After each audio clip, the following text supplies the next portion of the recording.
тастап кете алмаймын.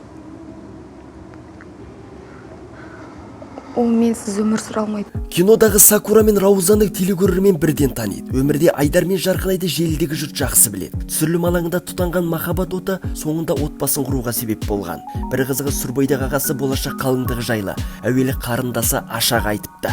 Былай көрсем қалай ұнатқан сияқтымын деп маған бір ауыз айтты. Содан кейін мен де кәдімгідей үңіліп қарайтын болдым. Кәдімгідей ойланатын болдым. Екеуі бір-біріне жараса ма қалай деп Жарқынайды сырттай танып солай бір ниеттендім негізінде. Жарқынай Айдардың отбасымен жаңа жылда ресми түрде танысқан. Көңілден шықса керек, сол сәтте ақ актер жігіттің анасы келініне лезде сырға салады. Саған ерекше сыйлығым бар деді маған. Мен отырмын. Ұялып, не сыйлық екен деп. Сөйтсем мамамыз деген жаңағы нені ашып, сырға алып, құлағыма тағып, ырым болсын деп. Мен білмеймін, ертерек үйленгендеріңді қалаймын, сендердің тойларын көргенін қалаймын, көп созбаңдар деп сондай бір өзінің керемет ниетін айтты. Енді ол Айдар екеумізге қатты бір қуаныш болды үлкен. Ол деген енді әке шешем ұнатты деген керемет сондай бір белгі ғой. Кейін Ханайым құрбыларының басын қосып қыз ойнағын атап өтті. Екі жақ құдаласып, қазақтың салтымен бұрымды ата-анасының қолынан ұзатылды. Бұл жұптың жанұясындағы жағымды жаңалық мұнымен шектелмейді. Таяуда Ашаның жеңгесі жүкті екенін желіге салып, жұртты бір қуантып қойды.